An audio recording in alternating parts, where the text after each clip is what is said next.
Olsen y nuestros panelistas e invitados son una combinación clave por la 92.9 FM. La clave me escucha. Porque en Entel Empresas se está con las pymes y con su desarrollo, las quieren ayudar a transformarse digitalmente y por eso vuelve Digitalizados, el primer docu-reality donde sea cual sea tu negocio se puede transformar. Participa en el casting masivo e ingresa a entel.cl/casting digitalizados, porque con tecnología tus ideas son posibles. Entel Empresas. Empieza tu día con toda la energía natural de Marley Coffee, un café de grano orgánico molido al instante con leche descremada. Prueba el sabor de Marley Coffee en sus 12 exquisitas y variadas mezclas de máquinas self-service. Expreso, chocolate fuerte, té chai y otras bebidas calientes te esperan para recargar tu día. Con Marley Coffee disfruta tu día con toda la onda. Almuerzo de negocios, el ambiente perfecto para disfrutar un break de tu trabajo y degustar de una exquisita oferta gastronómica en el restaurante El Cid del Hotel Sheraton Santiago. De lunes a viernes de 12:30 a 15:30 horas, reservas al 222-335.000 o en sheraton.com/Santiago. Estamos en la última entrevista de esta mañana y tenemos en el estudio a Gonzalo Vial, director ejecutivo de Fundación Huella Local.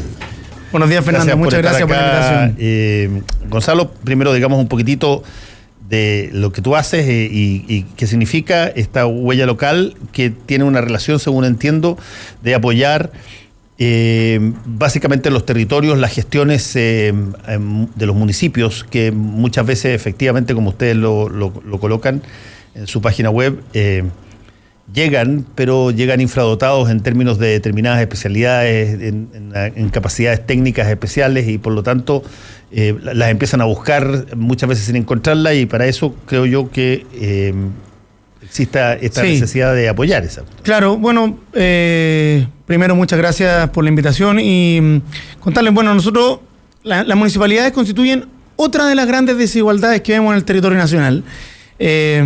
Son instituciones que compiten por recursos, donde el Estado, yo creo, nosotros vemos que incluso renuncia a su condición subsidiaria, porque el Estado no reparte plata a los municipios.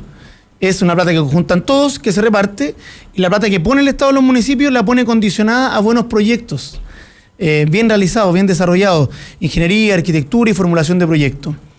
Pero no va acompañado de un gasto corriente que permita a la municipalidad contratar profesionales para desarrollar estos proyectos y apalancar ese recurso.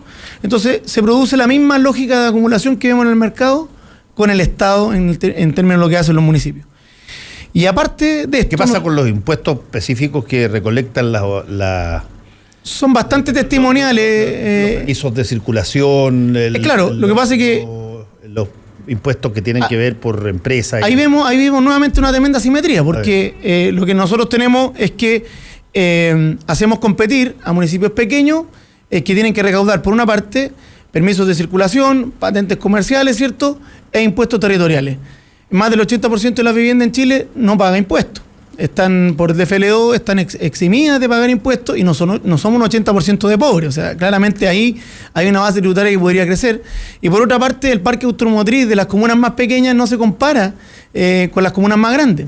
Luego esto se redistribuye y lo que está hoy día en discusión, de hecho, es la agenda social, comillas, agenda social, porque la modificación al Fondo Común Municipal estaba en el programa de gobierno. Entonces, anunciarla ahora como parte de la agenda social me parece que tiene un poco de letra chica, pero el repartir el Fondo Común Municipal tampoco va a solucionar el problema de asignación de los municipios. De hecho, lo que vemos es que, claro, baja un poco el nivel de las comunas grandes, ¿cierto?, que están en 1,5 millones, 2 millones de pesos per cápita, va a llegar a 1 millón. Pero las más chiquititas, que son la gran mayoría, van a subir de 100.000 a 110.000 pesos per cápita. O sea, no es relevante lo que va a pasar si distribuimos solamente el Fondo Común Municipal. Claramente tiene que haber una asignación por necesidades. En el fondo, si miramos esto en una lógica de derecho, lo que nosotros vemos es que hay municipios, hay territorios que no tienen las condiciones habilitantes para que una persona salga adelante. Así de simple. Nosotros estamos trabajando, por ejemplo, al alero de un convenio con la empresa Colbún, porque aquí no hemos hablado de la empresa, que yo creo que están muy disponibles para hacer esto. Uh-huh. Nuestra propuesta es muy institucional, es una propuesta que genera un diálogo, ¿cierto?, una nueva gobernanza en los territorios, porque creemos que son los actores que están ahí que van a permitir que esto se desarrolle. Y al alero de este convenio estamos desarrollando, por ejemplo, una escuela prebásica, el desarrollo de un proyecto de infraestructura, me refiero a ingeniería y arquitectura de una escuela prebásica en Llana Grande, en Cochamó. puede sonar muy bonito, hoy vamos a hacer una escuela prebásica. Lo que hay detrás de eso es niños que a los 6 años no saben un número, no saben los números, no saben las vocales, porque no han tenido la posibilidad de instrucción de prebásica y menos, ¿cierto? Formal. Claro, formal. Entonces, no hay condiciones habilitantes, como te decía. Lo que estamos vulnerando en los territorios son derechos. Por ejemplo, el agua potable ya está reconocida como un derecho y tenemos más de 1.600.000 personas en Chile que no tienen agua potable, ¿cierto? O alcantarillado. ¿Y qué es lo que hay detrás de eso? No hay un problema de recursos, hay un problema de dónde se asignan los recursos. Y claro, esa lógica de acumulación tiene que ver con que las municipalidades más grandes tienen equipos profesionales, dotación, que se paga con esta independencia presupuestaria que tienen para elaborar proyectos. Yo trabajé en el Estado, en el Ministerio de Vivienda, y claro, uno en octubre dice, ¿en qué gasto? Porque a ti te van a evaluar por cuánta ejecución presupuestaria tienes. Entonces tú dices, ¿dónde están los proyectos? ¿Y dónde van a estar los proyectos? Es en las municipalidades donde se pueden desarrollar estos proyectos. Entonces terminamos financiando piscinas temperadas, ¿cierto? Y no el consultorio, y no el proyecto de agua potable rural en la comuna más pobre. Entonces, nosotros hemos visto una lógica de acumulación ahí y también una oportunidad. ¿Por qué una oportunidad? Porque el sector privado, nosotros vemos que realiza acciones de responsabilidad social sin un impacto que esté adecuado a las necesidades del territorio. Una empresa dice, todavía permanece la lógica empresa céntrica. Entonces dice, yo aquí tengo la empresa, ¿qué problemas tengo al lado? Yo los resuelvo. Pero esa población que está al lado de su empresa a lo mejor se atiende en el consultorio del pueblo, o se atiende, o los niños van a la escuela del pueblo. Entonces lo que hay que mejorar es la escuela del pueblo, y el alcalde quiere mejorar la escuela del pueblo, pero no tiene los proyectos. Entonces nosotros le decimos a la empresa, hagamos un diagnóstico, consensuémonos con el municipio y elaboremos una cartera de proyectos que nosotros a través de la fundación vamos a desarrollar para presentarla al Estado, y multipliquemos entonces tu plata, tu aporte, con aporte fiscal. Entonces nosotros generamos una alianza público-privada donde participa la comunidad en el desarrollo de los proyectos, el municipio como contraparte y garante de que esto ocurra, y la empresa como financista, pero ahora del diseño de proyectos, no de la ejecución de ellos, que es muy cara y para la cual el Estado tiene recursos. ¿De quién termina siendo el proyecto? Del municipio. Aunque el financiamiento sea privado, no te pide el es que lo que pasa es que ¿dónde está la gracia del modelo? En que nosotros lo que hacemos es, la empresa nos dona a nosotros y nosotros le donamos el proyecto a la municipalidad. Lo desarrollamos en conjunto con el equipo SECPLAN, que es la unidad de proyectos de la municipalidad, y lo presentamos a través del municipio, porque el municipio es el cliente del Estado, no la empresa ni nosotros. A través del municipio lo presentamos a los distintos fondos públicos que existen para infraestructura y equipamiento. Cuando llegan las observaciones, nosotros las resolvemos en conjunto con el municipio, y el municipio finalmente califica el proyecto técnicamente y espera la asignación de recursos. Nosotros estamos paliando un déficit. Ahí, Fernando, es súper claro. Queremos hacer un aporte, ¿cierto? Tenemos municipios que, gracias a estos convenios, están apalancando más de 3.000 millones de pesos de inversión pública, que no llegarían si no está esta alianza. Pero claramente hay un déficit que es anterior, que es la lógica de distribución. Primero la de recaudación y la distribución. Nosotros creemos que, por ejemplo, en el sur las empresas forestales no pagan impuestos territoriales. En algunos territorios tienen más del 60% del territorio tomado. Entonces, además dominan, tienen clara tutela sobre el empleo, ¿cierto? Ocupan gran parte del territorio sin permitir que haya agricultura de subsistencia. Entonces, depredan el suelo porque son altamente erosionantes el monocultivo, y además no pagan impuestos territoriales. Y la empresa además tributa en Santiago porque tiene su oficina central acá. Entonces, creemos que eso es impresentable. La industria extractiva, cuando tú ves la extracción de árido en ciertos ríos en el sur o en el norte, tampoco paga impuestos territoriales. Entonces, primero la lógica de recaudación. ¿Cuál es el criterio, Gonzalo, para aplicar un impuesto territorial? ¿A qué se le llama un impuesto territorial? Porque uno, por la palabra, diría que, o podría suponer que si es que tu actividad está en determinado territorio, tienes que pagar impuesto por eso. Eso es lo que es un impuesto territorial. No es así. El impuesto territorial son lo que conocemos como las contribuciones. ¿Quién la paga? Las viviendas. Las autopistas concesionarias tampoco pagan. O sea, hay gente que se saca la mugre por pagar impuestos territoriales, digamos, sus contribuciones, y las autopistas que pasan por todos los territorios, de algunas también pobres, en Santiago, por ejemplo, tampoco pagan impuesto territorial. Y son altamente atractivas. Entonces, el impuesto territorial en Chile lo pagan viviendas que tienen cierto valor, cierto metraje cuadrado, ¿cierto? Pero el 80% de las viviendas no paga impuesto territorial, y es claro que no somos un 80% de pobres. Entonces, podría aumentar la base de quienes contribuyen y además distribuirla de manera distinta. Nosotros fíjate tú, Fernando, que no existe una glosa presupuestaria que se llame municipio. O sea, uno dice, entonces todos los planes especiales que tratan de apoyar a municipios, que lo lidera la Subdere en el nivel central. Si tú abres la página de la Subdere vas a encontrar al subsecretario inaugurando una plaza en Cochamó. ¿Qué hace el subsecretario de Santiago inaugurando una plaza en Cochamó? Pasa la plata al municipio para que ejecute lo que tenga que ejecutar.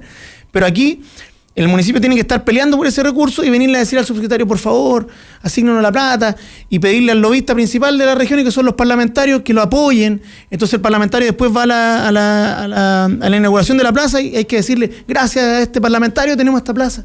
Entonces se generan una cantidad de vicios impresionantes en los territorios por la lógica de recaudación y de asignación de recursos. ¿Cuáles, a tu juicio, deberían ser los mecanismos que corrigieran esto en términos de la lógica distribución de los ingresos que se generan en los mismos territorios? Lo primero que uno debiera establecer desde el Estado es una nueva forma de asignar recursos para dotación profesional.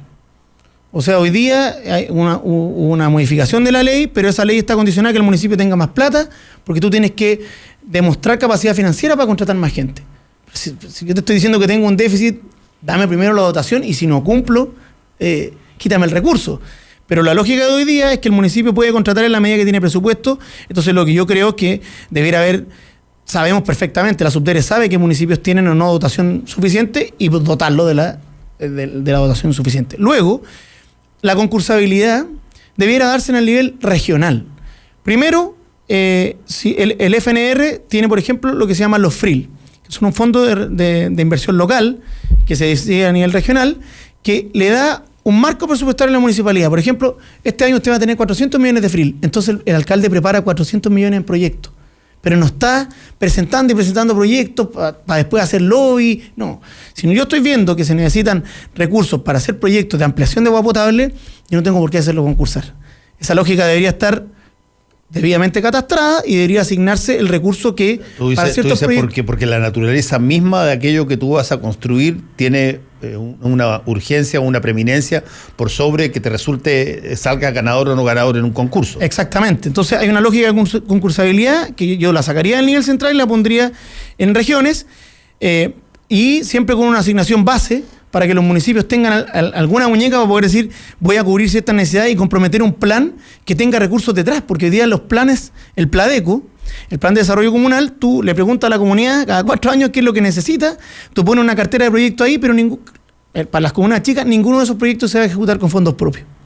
Siempre va a depender de este lobby, del gobierno que esté de turno también, porque sabemos perfectamente que la Subdere se ha ocupado históricamente para muñequear políticamente, en el fondo asignar de acuerdo al color del alcalde, y eso no está en la lógica, creo yo, de lo que necesitamos. Y por cierto, ampliar la base de contribuyentes, tanto en impuesto territorial como algunas actividades extractivas que no pagan impuestos.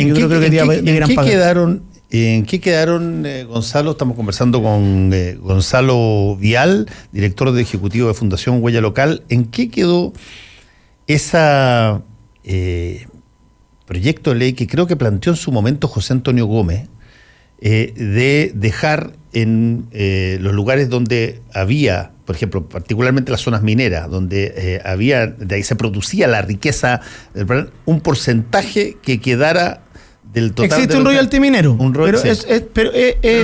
me estoy refiriendo al royalty que tú le cobras básicamente a la empresa, sino que había una cosa...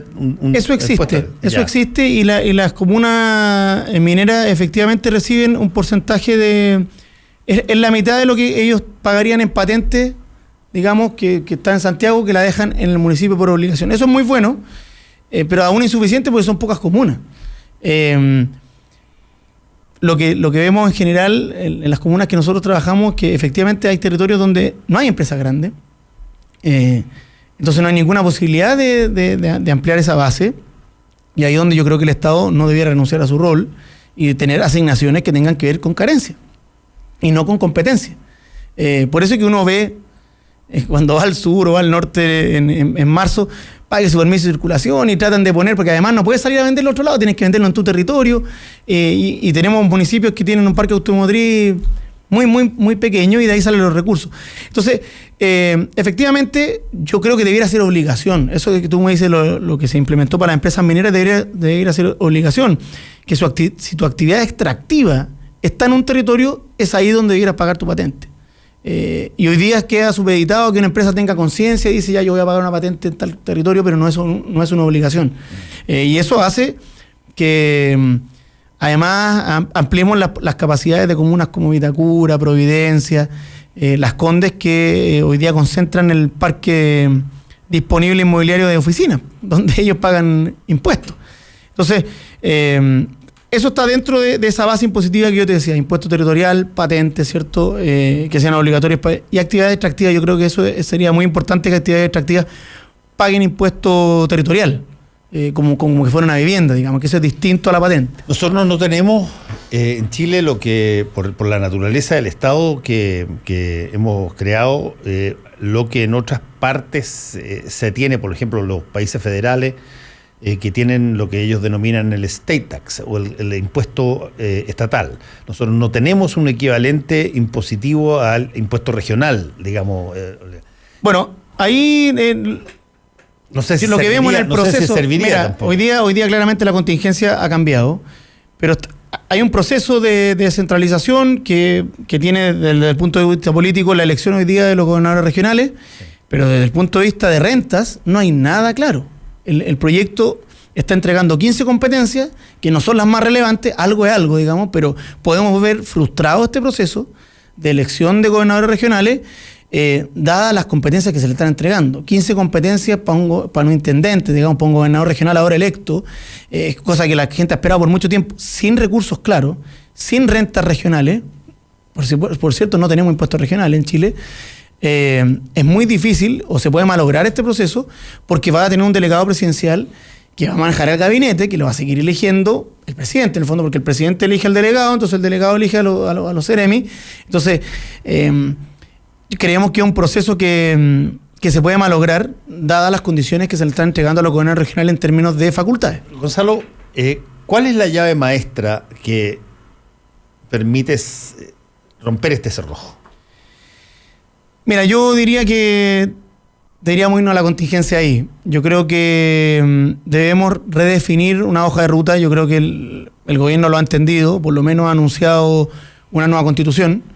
Ahora es raro que en 24 horas de un cambio de constitución aparezca una nueva constitución. Entonces, ¿qué es lo que va a quedar redactado si lo redactan ellos? Son los cambios que querían poner en el nuevo proyecto y no efectivamente algo que surja de base distinta, de una construcción distinta. Además se le entrega un poder político que está deslegitimado. Entonces, yo creo que hay que valorar lo que estamos diciendo, porque yo creo que ahí está la llave maestra. Yo creo que lo que tenemos que tener es otro orden. Los partidos estructuralmente han entendido esta lógica de poder que no ha permitido el proceso de regionalización en los 30 años que llevamos de democracia. Por lo tanto, ¿por qué? Porque hay una ferra, mi visión es súper crítica.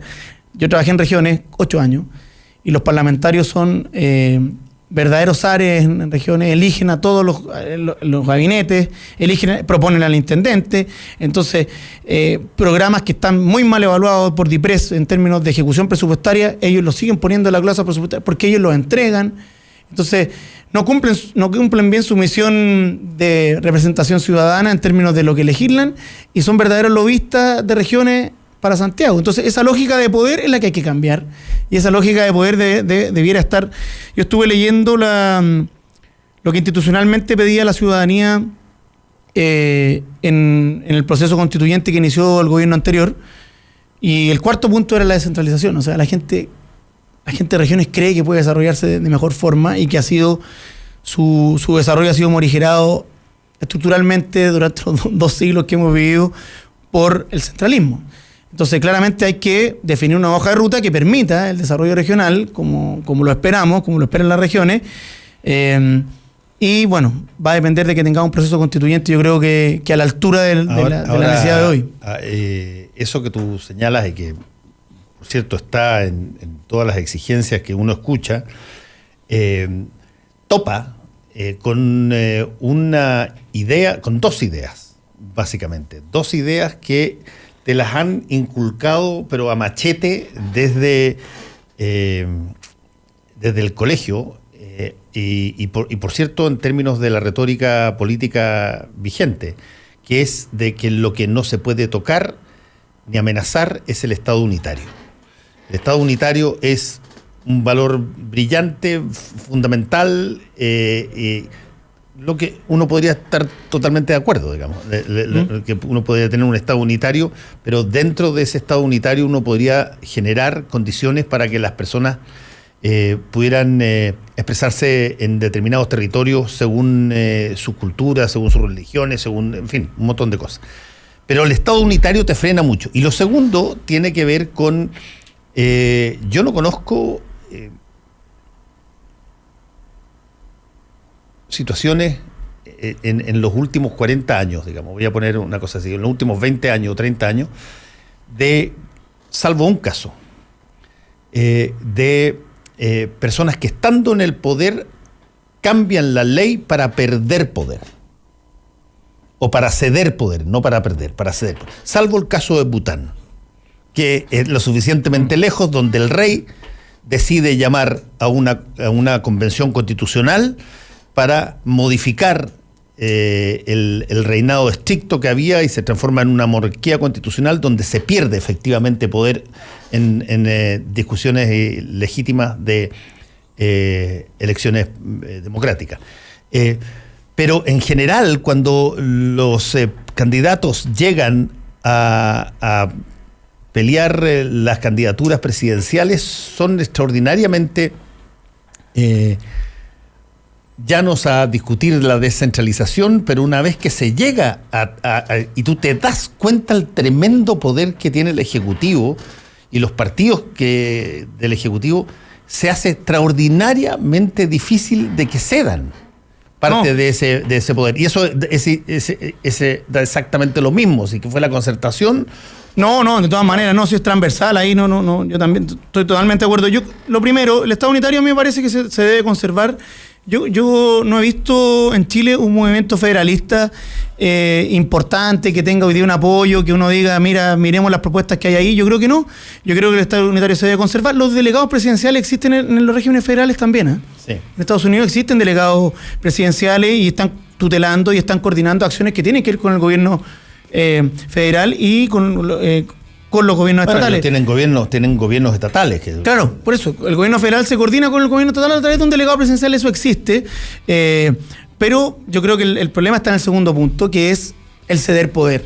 Pero yo creo que hoy día es un momento de la generosidad. Yo esperaría que desde el mundo político, los partidos políticos y el Parlamento sean quienes digan, oye, nosotros hemos sido parte importante de este problema, entonces creo que el procedimiento para cambiar la Constitución, entendiendo que el problema más grande, yo creo que hoy día tenemos un problema de legitimidad y de representatividad, es que otros que redacten esta Carta Constitucional y no seamos nosotros. Yo esperaría una generosidad de ese nivel, quizás un poco utópico lo que estoy pidiendo, pero de verdad me parece que hoy día el Congreso no es quien el Ejecutivo va a presentar un proyecto, el Congreso lo va a deliberar y nosotros vamos a tener la instancia yo no tengo tan claro para llegar a un plebiscito. Yo no tengo tan claro que vaya a ser así. Yo creo que la palabra Congreso Constituyente te da la sensación de que es este Congreso. ¿Este Congreso?